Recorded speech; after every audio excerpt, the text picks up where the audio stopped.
Olá, boa noite. Começa mais uma edição do programa Agrodebate, o programa que de segunda a sexta-feira debate o agronegócio para você aqui na tela do canal AgroPlus. Obrigado pela sua companhia. A partir de agora, 1 hora de debate sobre o agro, análise das informações que giram aí em torno desse setor, as nossas projeções dos nossos especialistas, comentaristas que participam por aqui, para a gente tentar entender um pouco melhor o que acontece dentro dessas informações. Para você ter noção, no programa de hoje, a gente traz em discussão o ajuste de regras sobre biotecnologia junto à China, que, segundo aí algumas informações, pode render mais de 1,5 bilhão de dólares por ano ao agro brasileiro. Mas a discussão ela vem em torno de até que ponto que isso pode ser benéfico, até que ponto que não é. Será que o Brasil ele está de fato assumindo e concordando que ele seria uma colônia chinesa, produzir para a China enquanto desenvolvem lá industrialmente falando, se desenvolvem em outras áreas, enquanto o Brasil continua plantando? Isso seria ruim? Isso é bom? Isso é ganho para o Brasil, ou até que ponto isso se torna um bom negócio? A gente vai falar hoje também, claro, sobre gripe aviária. Os casos continuam sendo atualizados. Até o final da noite de ontem, segundo o MAPA, o Ministério da Agricultura, eram 18 casos em investigação. Na manhã de hoje, já na manhã dessa segunda-feira, já numa atualização, já eram 12 casos. Então, assim, os números eles oscilam, com descarte de várias investigações, então os números eles acabam oscilando bastante. Então, mas ainda são casos sendo analisados em vários estados brasileiros, mas uma coisa não tem discussão, é que isso deve gerar perdas milionárias ao Brasil, mas também até que ponto? O Brasil está conseguindo se sair, de certa forma, disso, mas gera prejuízos em outros setores também. Vamos tentar entender e fazer uma nova análise sobre isso, já que a gente tem um outro ponto de vista hoje. E também no debate de hoje a gente fala sobre o Plano Safra 2025-2026, já que o secretário de Política Agrícola do Ministério da Agricultura, o Guilherme Campos, ele afirmou na semana passada, na quarta-feira, que o aumento dos juros nas linhas de financiamento rural do Plano Safra 2025-26 é inevitável. E a pergunta é inevitável mesmo? Ou dá para evitar? Para fazer parte do programa de hoje, ele que estava, pelos meus cálculos, aí há uns 12 dias sem participar por aqui, volta, especialista em negócios, seu Bianco, seja bem-vindo mais uma vez, depois de tantos dias longe da gente. Boa noite, Jossam, boa noite a todos que nos assistem, que bom rever vocês e participar desse debate, agrodebate, e já estava com saudades do nosso programa aqui. Fechou, então vamos discutir, vamos debater o agronegócio. E sim ou não, é inevitável ou dá para evitar o aumento dos juros do Plano Safra 25-26, seu Bianco? Sim e não. Sim, dá para evitar se o governo fizesse a parte dele, Que daí a taxa Selic baixaria um pouco e aí você poderia evitar. Também podia evitar se usasse todos esses valores que são de depósitos à vista, que não custam nada para o governo. Porém, isso cria um outro problema para o governo, que é destinar só para o agro recursos que poderiam ser destinados para muitas e muitas outras atividades. Então, esse é o nosso primeiro assunto a ser discutido hoje. Eu vou fazer o convite para o nosso telespectador. Vamos debater o agronegócio?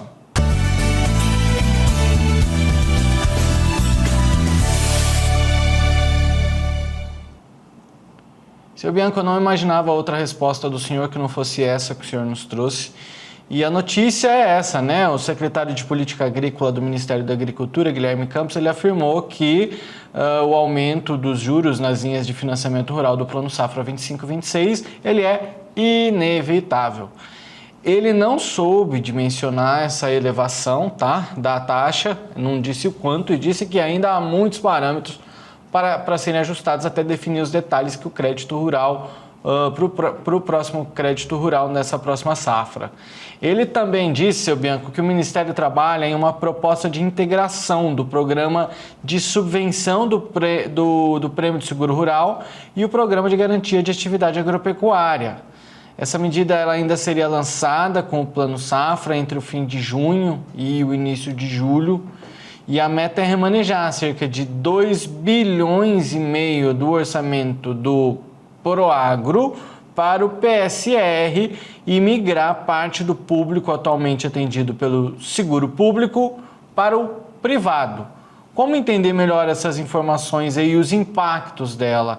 Porque a gente tem visto, o que se fala muito é de um erro de uma administração financeira por parte do governo. E aí, sim, fica difícil, na verdade, controlar as contas. O governo federal ele desencadeia diversos erros, um atrás do outro.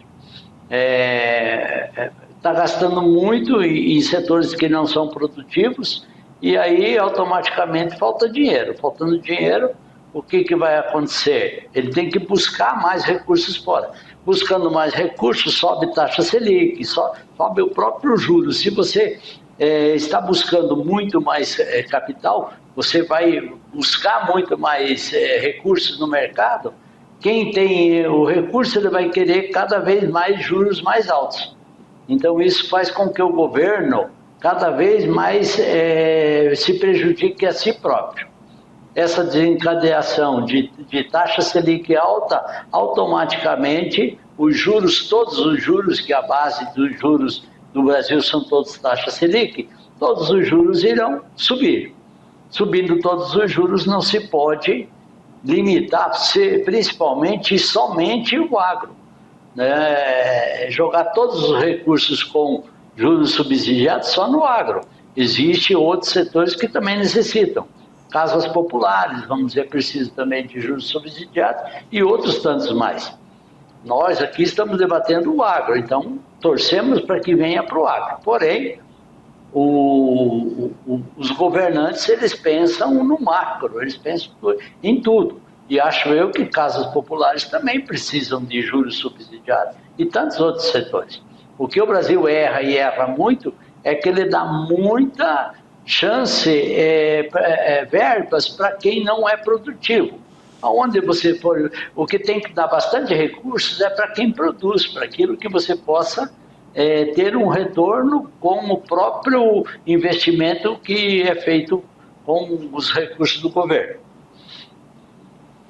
A gente começa a enxergar essa crise, se é que a gente pode chamar assim, diante dos pedidos de recuperação judicial que a gente já viu, que tem acontecido e que o senhor, inclusive, é alguém que vai contra isso, né? Já deixou claro muitas vezes por aqui, mas os números têm mostrado que várias empresas estão pedindo, estão fazendo as suas RJs, né? Bom, e mesmo assim, a gente vê uma provável priorização, a gente vê uma provável priorização, segundo o secretário de Política Agrícola do Ministério da Agricultura, o Guilherme Campos, a priorização de linhas de custeio. Por quê? Porque teve desaceleração de investimentos por conta do cenário macroeconômico, de juros e do receio até das instituições financeiras, com o aumento dos pedidos de RJ no campo. Então, a gente está vendo uma dificuldade e, por isso, nesse momento, na sua opinião, o investimento deve ser nessa área para se recuperar e, de fato, não quebrar o produtor? A oferta abundante de recursos para o produtor, aquilo que a gente comentou anteriormente, você está alimentando o setor produtivo. Agora, Jussam, para a gente entender melhor por que é que tem recuperação judicial, por que é que houve tantas recuperações judiciais, principalmente no agro? Porque subiu a taxa de juros, ficou impagável, em vez de que você pegou financiamentos a 3, 4, 5% de juros ao ano e agora está 20%, porque é 14, 15%, a taxa Selic está quase 15%, 14,75%, vai para 15%.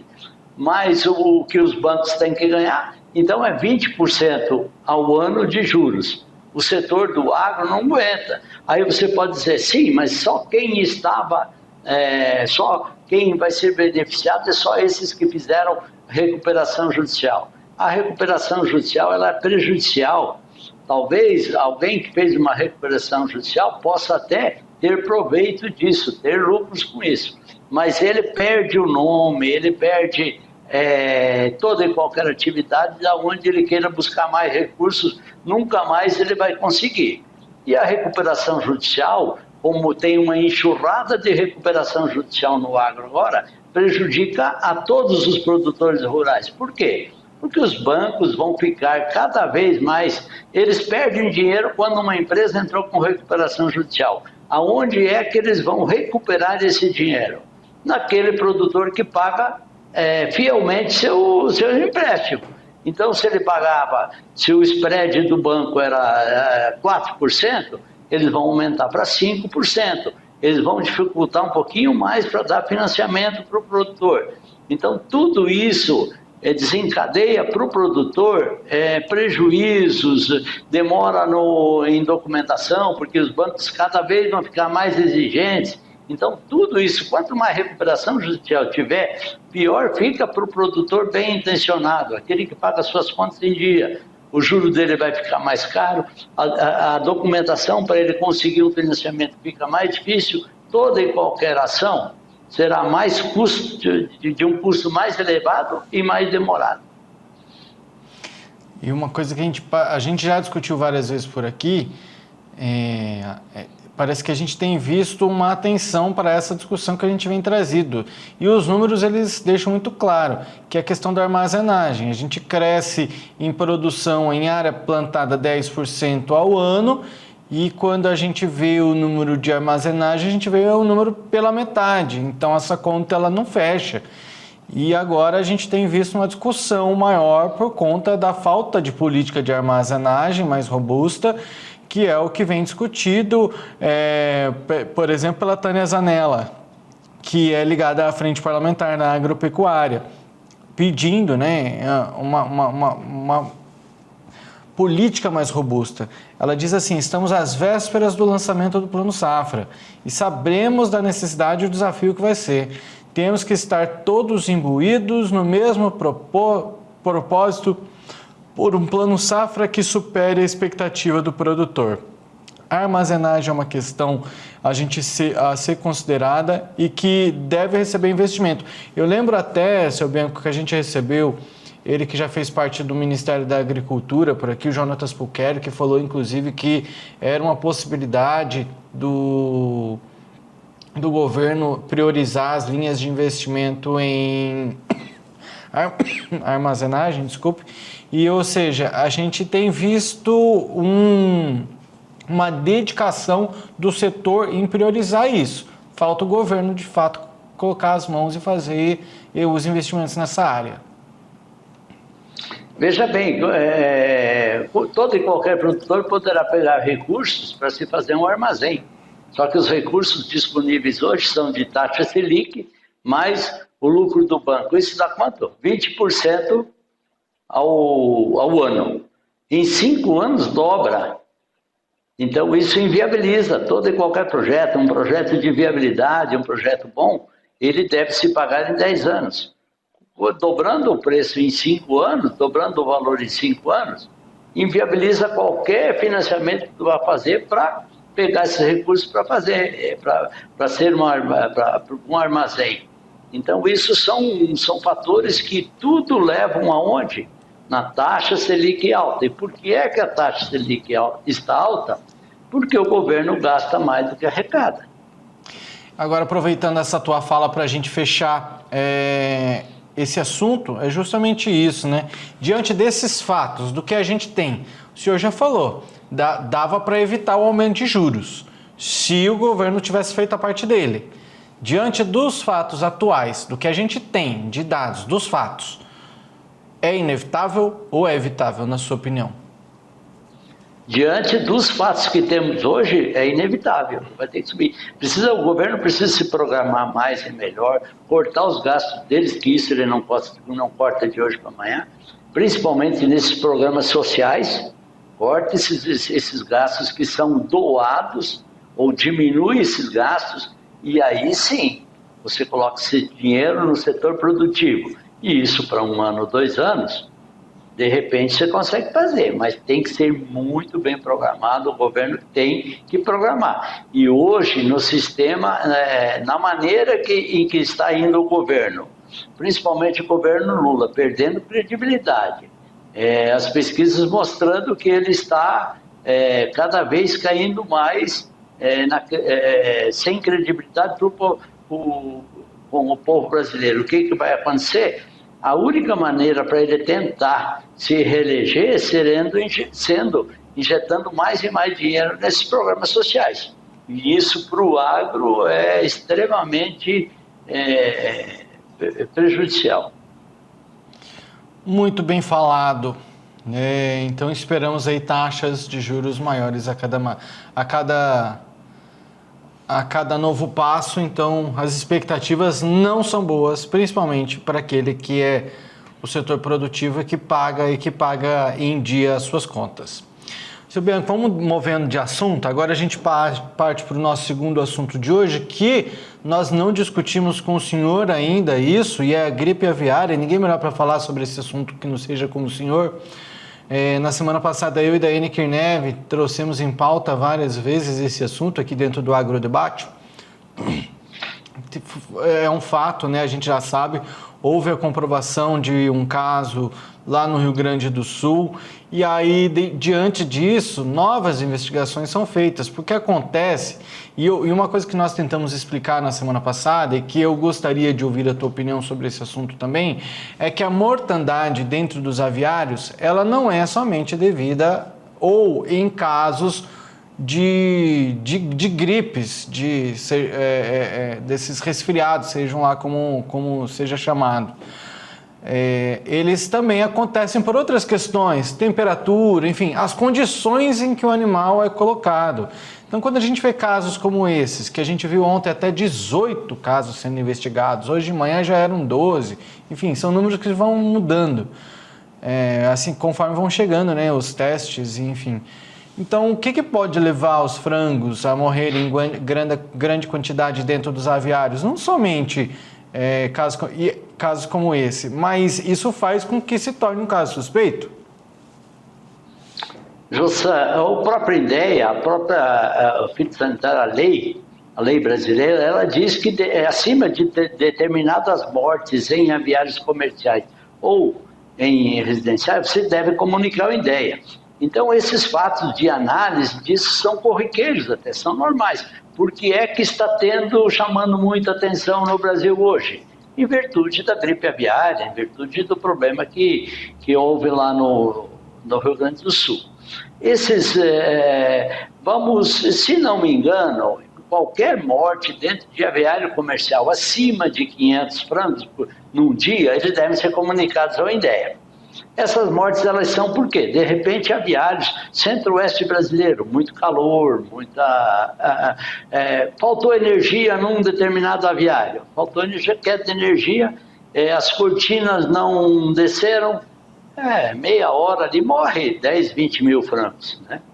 Então, isso deve ser comunicado do INDEA. Lógico, o INDEA já chega lá, você fala, olha, houve um problema de energia e tal, então ele já manda para análise. Porém, já se sabe que não é gripe aviária, já se tem quase a certeza, mas eles devem analisar. Então, sendo nesse sistema assim, o INDEA, você é obrigado, porque a gente poderia dizer assim, não, o produtor, ele vai dizer para o INDEA, para o pessoal que tem uma gripe aviária para se prejudicar ele mesmo ali, né? Mas não é, isso é lei, tem que ser comunicado e tem que ser feito. Por quê? Porque igual houve no Rio Grande do Sul, houve a gripe aviária, num raio ali de 10 quilômetros são abatidos todas as aves. Por quê? Para cercar aquilo e eliminar esse caso que é ali mesmo. Então, voltando mais ou menos hoje, voltando para o caso de que você deve comunicar o INDEA, então isso são fatos até corriqueiros, sempre tem essa análise e sempre estão a cada dia analisando isso. E no Brasil já houve aí inúmeros casos de gripe aviária, porém, comercialmente, esse foi o único.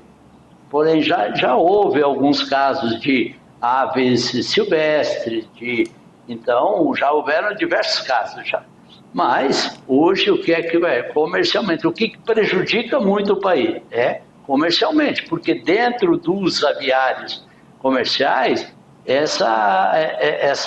esse cuidado é extremo. O que é que não se sabe direito é como que essa gripe aviária entrou lá nessa granja no Rio Grande do Sul. Porque lá era uma granja, e o que preocupa muito o mundo, o Brasil? Lá era uma granja de ovos, e esses ovos eram para a criação de pintinhos. Então, teoricamente, se alastrou, vamos dizer, quantos pintinhos já foram, 2, 3 dias antes, quantos ovos ou pintinhos já saíram de lá 2 dias antes da gripe aviária. Então, isso são fatores que nós devemos ter mais e mais cuidados. E aí isso gera um impacto muito grande, inclusive nas vendas. Em 2024, teve um caso da doença de Newcastle, em Antagorda, no Rio Grande do Sul, que também motivou bloqueio nas exportações brasileiras da carne de frango. A redução foi próxima de 18% das vendas. O impacto teve uma duração curta, o foco foi descoberto em meados de julho e mesmo assim os embarques da proteína chegaram a 451 mil toneladas, 25 mil toneladas a mais do que em junho. Bom, a gente começa a ver então, portanto, que isso pode gerar um impacto, seu Bianco, nas vendas. E isso me lembrou, e nós discutimos na semana passada também, que o Japão assinou recentemente um acordo com o Brasil de regionalização de casos como esse.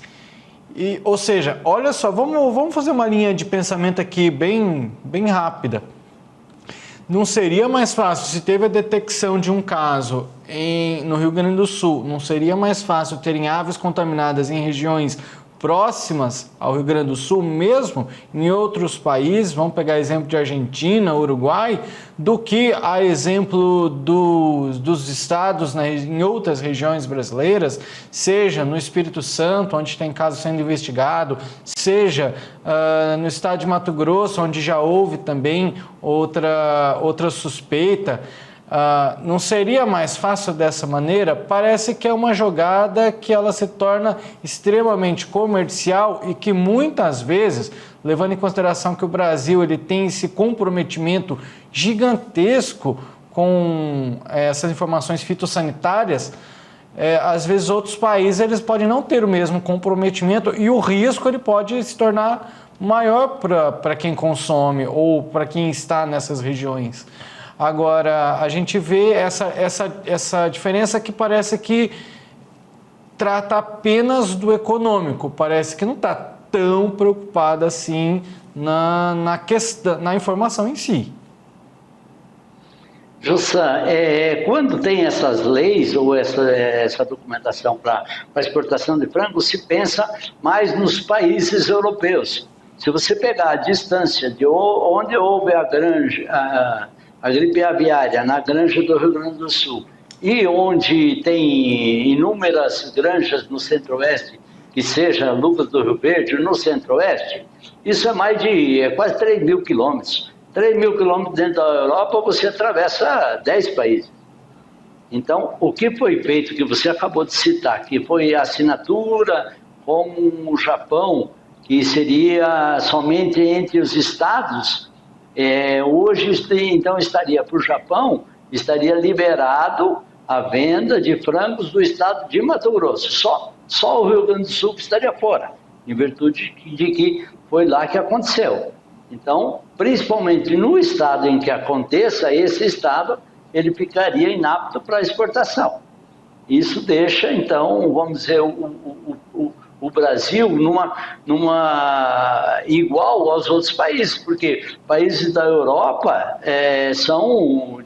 em 200, 300 quilômetros você atravessa 2, 3 países.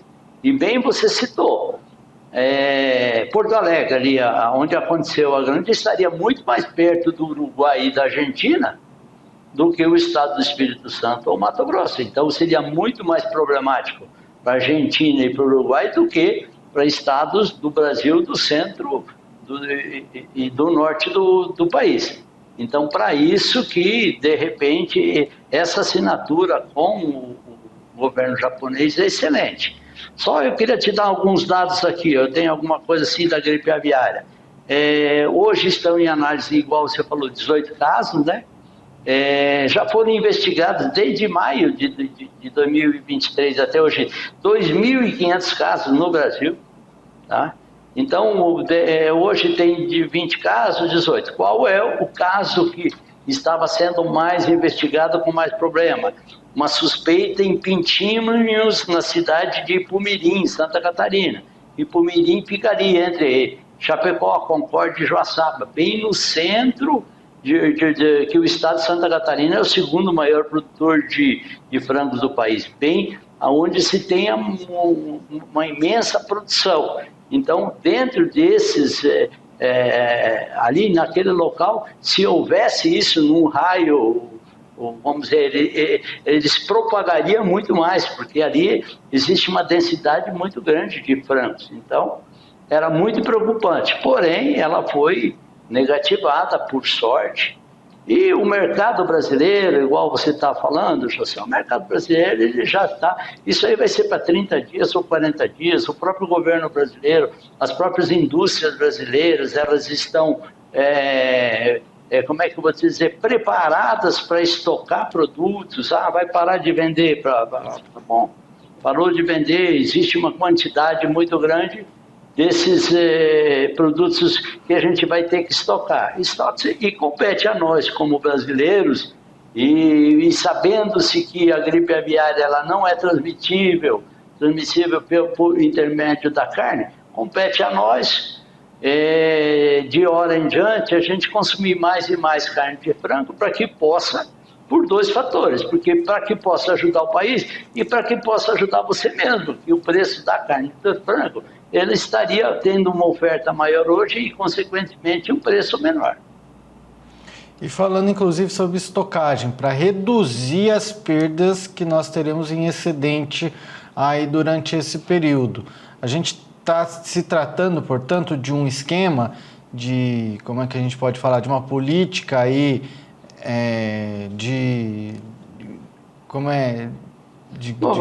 estocagem mesmo, uma política comercial. As próprias indústrias brasileiras elas têm que ter essa capacidade de estocagem, sabendo-se que isso pode ocorrer um momento ou outro. Ou se trava um determinado país que não compra de você, você vai fazer o quê? Para que não baixe muito o preço, elas têm que ter essa capacidade de estocagem. Só que a produção de frango brasileira é imensa. E aí, de que maneira que essas grandes, a BRF, por exemplo, tem reagido? Ela tem deixado de distribuir os pintinhos para que se crie a carne, de fato, por aí ou não? Não. Hoje está normal. Hoje está normal. Nós, como produtores, estamos tendo o intervalo idêntico a que tinha o mês passado. Apenas para o pessoal, para a gente recapitular, o que acontece? Um frango, ele demora 40, 41 dias, 42 dias para ficar pronto. Então, de 42 a 60 dias, seriam 18 dias que a gente chama isso de intervalo. Esse intervalo seria o quê? Para você fazer todo o processo de queima das penas, o processo fitossanitário, certo? Hoje a BRF não diminuiu em nenhum dia isso, porque se ela jogasse BRF de Lucas do Rio Verde, vamos dizer, né? Ela abate 350 mil frangos por dia. Se ela diminuísse 2 dias, seria 2 quilos e pouco de carne cada uma, né? Então, 1 milhão de quilos de carne por dia, vamos dizer. Se ela diminuísse 2 dias, esse intervalo, ela prorrogasse para 2 dias, seria uma quantidade muito grande que ela não precisaria estocar. Porém, hoje a programação está idêntica à que vinha sendo programada anteriormente. Pode ser que dentro de 10, 15 dias, se a gripe aviária continuar, aí eles prolonguem esse intervalo que a gente fala, que seria o quê? Uma diminuição da quantidade de frangos abatidos por dia, dando um intervalo maior de produção. E só para a gente se encaminhar para finalizar esse assunto, segundo o Ministério da Agricultura, para facilitar a logística das empresas produtoras de carne de frango, o Ministério ele autorizou o uso de contêineres refrigerados para estocar esses produtos acabados aí nos pátios dos estabelecimentos e também o transporte dessas mercadorias entre unidades fiscalizadas pela pasta ou até entre postos comerciais, com um documento mais simples que o certificado sanitário emitido por servidores federais. As suspensões das exportações em vários países, mais de 20 países aí, continuam, né, até a gente comprovar que estamos livres, mas por enquanto o Brasil ele tenta contornar isso com esse estoque, seu Bianco. Veja bem, o governo agiu rápido e agiu corretamente. As empresas pressionam. Bom, pode depositar então em contêineres? Tudo bem, tem milhares de contêineres, e aí você vai estocando e vai segurando esses contêineres com esse frango congelado. 23 mercados eles cancelaram as compras, e isso equivale a 45% das exportações, sabendo-se que o Brasil exporta aí em torno de 25% do que ele produz. Muito bem. Vamos fazer uma pausa. No próximo bloco, seu Bianco, a gente vai falar sobre biotecnologia, já que existe a possibilidade aí de um ajuste entre as regras aí sobre biotecnologia entre Brasil e China. E aí minha pergunta é, o Brasil não tem se tornado colônia da China? A gente produz para que eles evoluam, eles se industrializem, enquanto a gente continua como classe produtora, ou a gente assume esse posto e muito bem-vindo, obrigado. Vamos conversar sobre isso já já, o intervalo é rápido, já voltamos.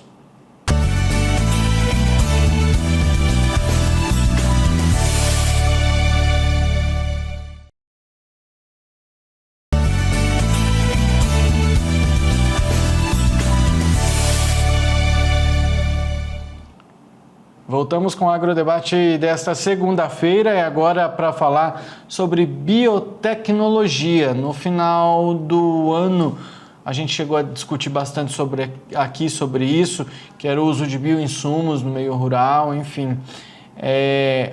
Saiu uma informação no site Agrometrópole, que na verdade foi publicado pelo Globo Rural, mas que diz sobre um nado sincronizado entre China e Brasil no desenvolvimento de biotecnologia, especialmente na aprovação de transgênicos. Isso seria para destravar até 1 bilhão e 500 milhões de dólares adicionais por ano em receita de exportações brasileiras de grãos para o país asiático. Estamos falando de produzir mais para alimentar a China. A conclusão é de um estudo da CropLife Brasil, apresentado durante uma missão oficial ao país asiático e obtido pelo Globo Rural, portanto. O levantamento é da Celeris, a pedido da entidade que reúne a indústria de sementes e agroquímicos do país. O Seu Bianco volta aqui comigo para a gente falar sobre esse assunto, já que essa consultoria ela simulou os impactos, Seu Bianco, de uma convergência regulatória nas cadeias de soja, milho e algodão, que são as principais culturas exportadas pelo Brasil.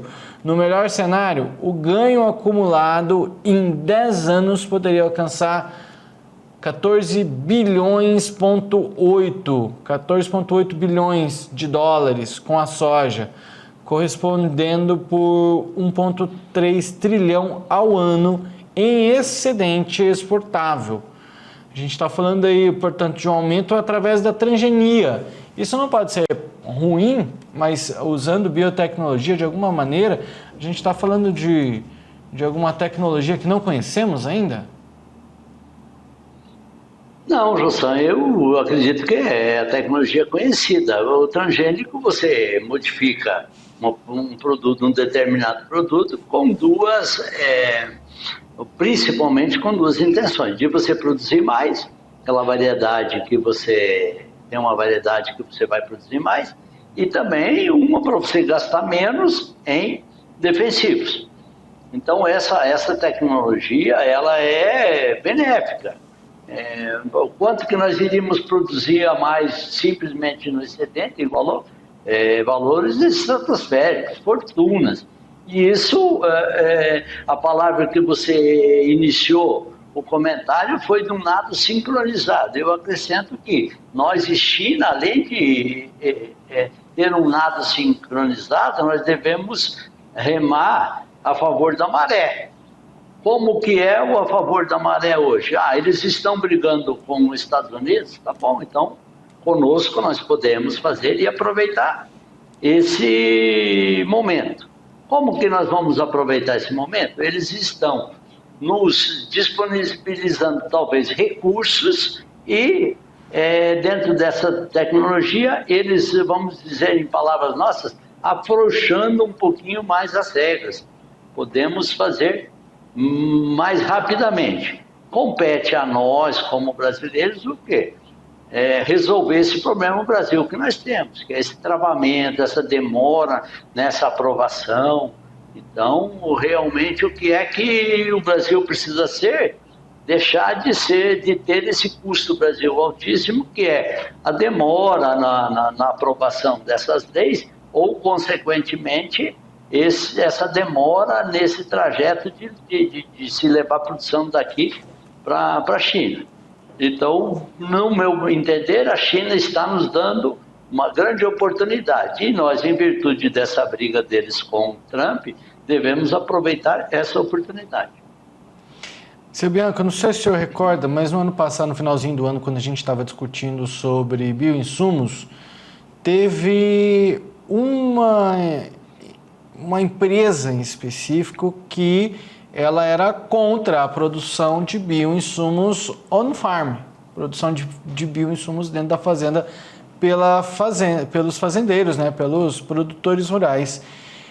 E que eu me lembro foi a CropLife Brasil, né, que está aí, esse estudo de aumento da produção é dela. Será que tem alguma ligação? Porque eu me lembro dos seus comentários que devia ter alguém por trás disso que não queria a aprovação da produção de bioinsumos on-farm. Parece que cada vez mais está claro quem é que estava por trás de ser contra isso tudo. Todo o interesse comercial. Ela estava contra, por quê? Porque ela queria vender produtos dele. Então, esses produtos on-farm que hoje o produtor rural está caminhando muito para isso, ele uma produção que vai ajudar muito ao consumidor e também ao produtor. Quem é que vai, entre aspas, deixar de vender alguma coisa? Empresas que vendiam esses químicos no meio disso daí. Então, sem fazer nome de nenhuma ou de outra, mas isso são interesses comerciais. Resumindo, na sua opinião, essa é uma ótima oportunidade, então, para o Brasil? Excelente oportunidade, compete a nós mesmos. Você também falou no comentário seu que, de repente, a gente ia ser escravos da China. Você compete a nós, brasileiros, transformar isso, de repente, industrializar isso, fazer com que, fazer o que a China fez. Industrialização, compete a nós. Quem é que foi ensinar os chineses a trabalharem mais e mais e a produzirem cada vez mais? Eles mesmos que aprenderam, eles têm leis trabalhistas mais frouxas. Se você quer ganhar um pouquinho mais de dinheiro, você pode ganhar e pode trabalhar. Desde que você queira trabalhar mais e mais horas, você pode trabalhar. Mas é assim mesmo. No Brasil, parece-me que quem quer...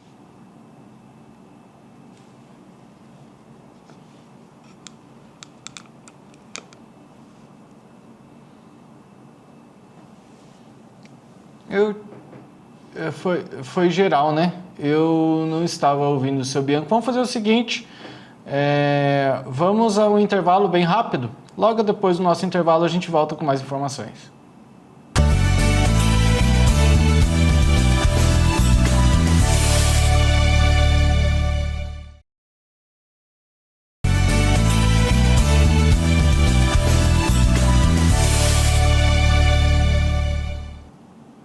Problema restabelecido, achamos que foi um problema com a internet, né? Seu Bianco volta por aqui só para concluir a linha de pensamento, seu Bianco.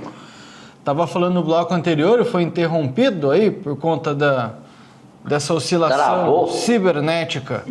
O senhor falava que foi o Brasil, que foi a China quem ajudou o Brasil, né? Na realidade a China é um mercado de muitas bocas e muito consumo. Nós estamos vendendo todo e qualquer produto para a China e eles industrializam. Depende tão somente de nós mesmos, de a gente se capacitar e ser o que a China fez. A China há 20, 30 anos atrás não era nada, hoje é a segunda potência no mundo e vai ser a primeira. Eles estão trabalhando muito e melhor, cada vez mais e melhor, com pensamentos de grande futuro. Compete a nós, não, nós estamos só mandando nossos produtos para lá, para eles industrializarem. Compete a nós termos governos que disponibilizem recursos para que nós possamos industrializar, colocar indústrias, fazer indústrias, recursos a juros baixos, que derem viabilidade em projetos de 5 a 10 anos, e a gente industrializar isso e ser tão competente quanto a China é. Muito bom, muito bem falado. Bom, vamos partir para um outro assunto que também envolve o Brasil e um outro país. Recentemente também a gente discutiu bastante por aqui. Foi uma possível parceria, que eu acho que seria mais ou menos a mesma ideia da chinesa com o Brasil, mas a gente já na posição de China. O Brasil está estudando um acordo, uma parceria agrícola com a Angola, produtores e pesquisadores brasileiros contribuírem com a segurança alimentar africana, mais especificamente na Angola. E a possibilidade, recentemente foram produtores brasileiros, uma comitiva de, se eu não salvo engano, 30 produtores, autoridades do agronegócio que fizeram uma visita à Angola, na esperança de certa forma, e de uma maneira boa, falando por aqui, explorar a Angola. Em contrapartida, os angolanos aprenderem com a produção brasileira. Então, ficou marcada e aconteceu na semana passada um encontro aqui no Brasil entre o presidente do Brasil e da Angola, Lula e João Lourenço, que concordaram em dar sequência numa elaboração de um memorando de entendimento bilateral para viabilizar investimentos de produtores rurais brasileiros no país africano.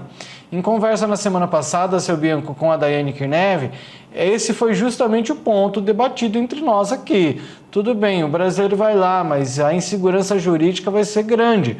Você não pode adquirir uma terra em um outro país, porque senão você acaba por dominar aquele país, Imagina se nós liberássemos as terras para que outros estrangeiros comprassem as terras brasileiras. Daqui a pouco eles acabam colonizando o país e assim vai. Então, é de se entender que isso não aconteça. E isso, portanto, gera uma insegurança. Como que o Brasil vai chegar lá, vai abrir as terras, porque já tem relatos, inclusive, de produtores que chegaram lá sem energia elétrica, sem estrada. Então, o estado de Mato Grosso há 40 anos atrás, com muitas dificuldades. Então você chega lá com todo o seu pioneirismo, mas em contrapartida, o que é que você vai ter? Eu acho que é isso que deve ser feito entre os dois países,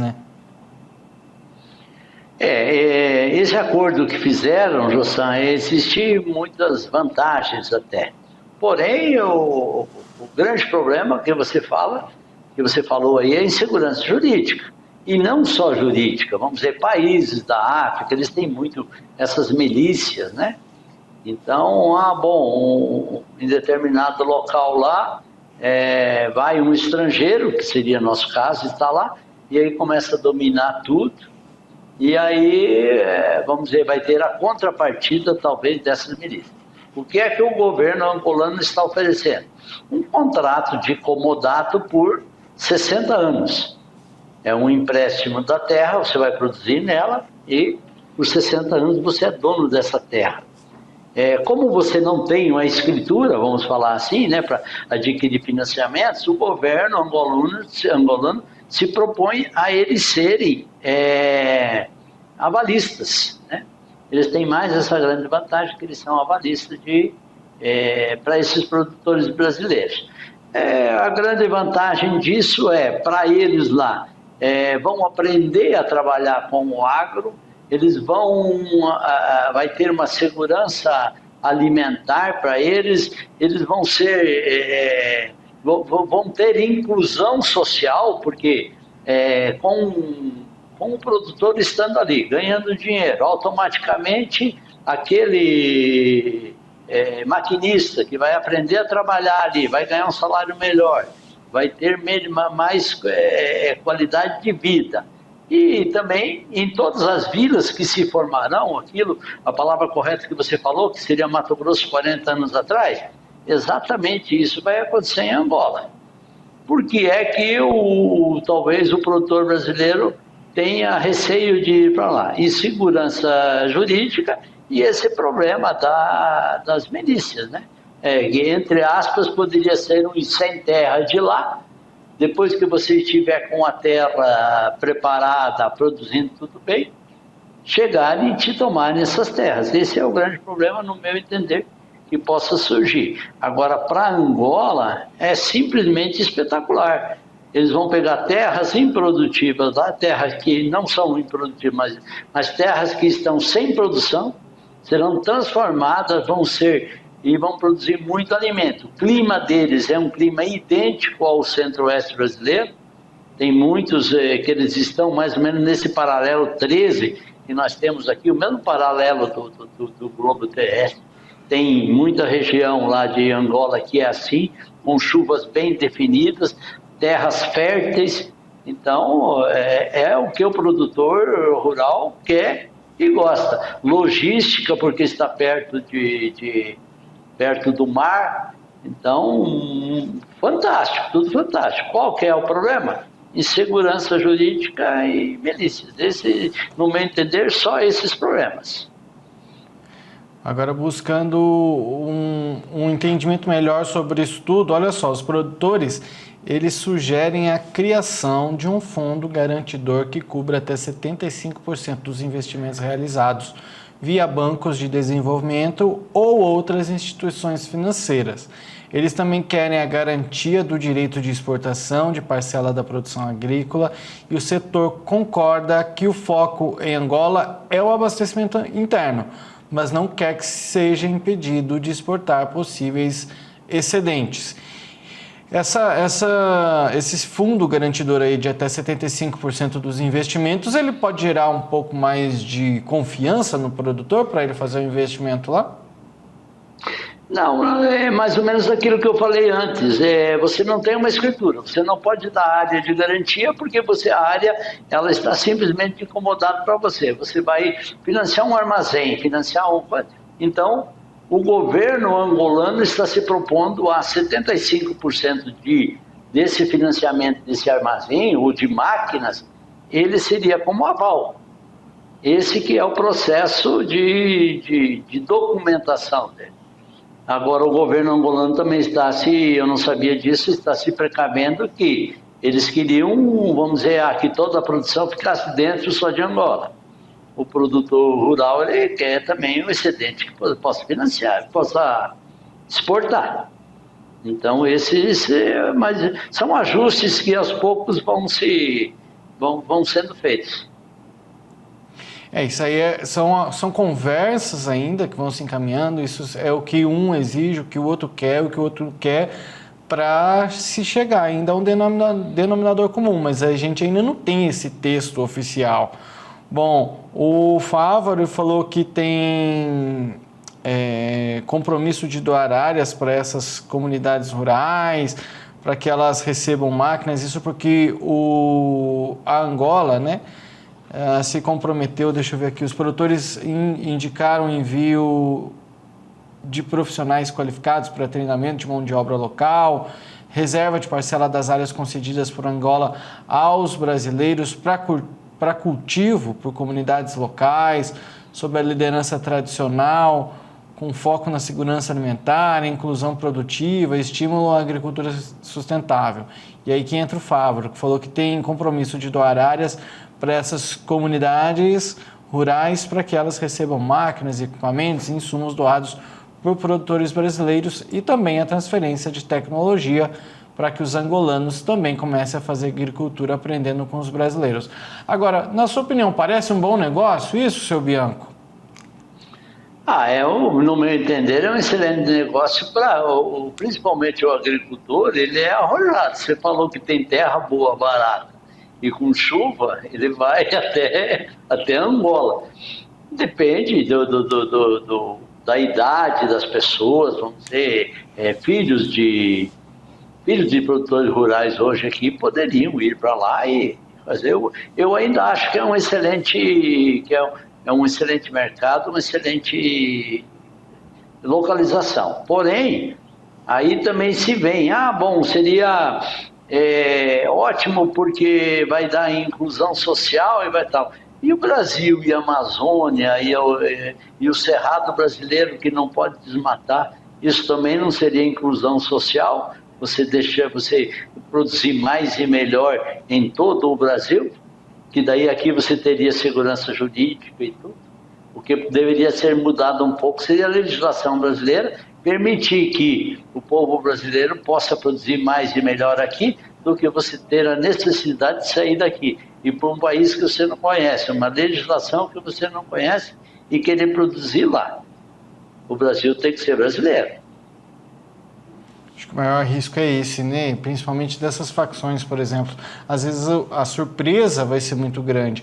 E aquilo que parecia ser um bom negócio, por mais que a intenção maior seja a mitigação da fome, erradicação da fome, a mitigação substancial da pobreza, né? Por meio da produção de alimentos. Isso gera um risco, né? E uma incerteza. Teoria... Então, às vezes você vai largar tudo aqui, que está tudo muito certo. Aliás, nem tão certo assim, mas para chegar lá e... Não está tudo certo, mas está bem mais certo do que lá. Na teoria, isso daí é muito bonito, né? Na prática, você vai lá, como assentamentos rurais no Brasil também, na teoria é muito bonito. Você vai, vamos dar terra para quem quer produzir, você vai lá. Quando ele transformou a terra, quando ele começa a produzir mais e melhor, é o que está acontecendo no Brasil hoje, o INCRA vai e toma de volta e quer dar para outro. Então, Angola, dentro de 10 anos, vai se tornar uma potência. Por quê? Porque eles vão aprender, nós vamos ensinar, nós vamos transferir tecnologia a eles, ótimo, simplesmente espetacular. Porém, o resultado disso, talvez quem vai ganhar mais oportunidade nisso são fabricantes de máquinas e equipamentos do Brasil que vão vender para lá, seja para um produtor brasileiro que vai estar lá, ou se esse produtor brasileiro perder a terra, alguém vai plantar lá e vai precisar de equipamento. Falando agora de diferença de moeda, um Angolan Kwanza é 0,0062 real, ou seja, R$1, deixa eu ver, é 3,22 a moeda deles, é isso? Estou fazendo uma pesquisa. Eu não tenho. Que eu achei. Não sei não, hein? Que eu achei é isso aí. Ou seja, a gente não tem, em relação à moeda também, como que a gente analisaria isso? Teria que fazer uma equiparação com o dólar, mas também, se você colocar a moeda deles lá, você vai produzir e os custos todos serão na moeda deles. Então, isso é relativo. Né? Tá certo. Na minha opinião, em relação a fazer isso, É claro que tem muita gente experiente e querendo e já com projeções aí na cabeça, mas eu iria parafrasear uns pensadores brasileiros, Gilberto e Gilmar, cantores, com a música de 2008. Tá ruim, mas tá bom. Tá ruim, mas tá bom. Você conhece essa música? Tá ruim, mas Eu tá sei. bom. Fica do jeito que tá, fica no Brasil. Queremos contribuir com Angola? Queremos, mas o risco... Você que vai para lá tem que estar muito comprometido com isso, porque pode correr riscos e sair no prejuízo. Isso tem que ter muito cuidado. Obrigado por hoje, seu Bianco. O programa vai acabando. Opa, acabou já? Beleza, José, obrigado.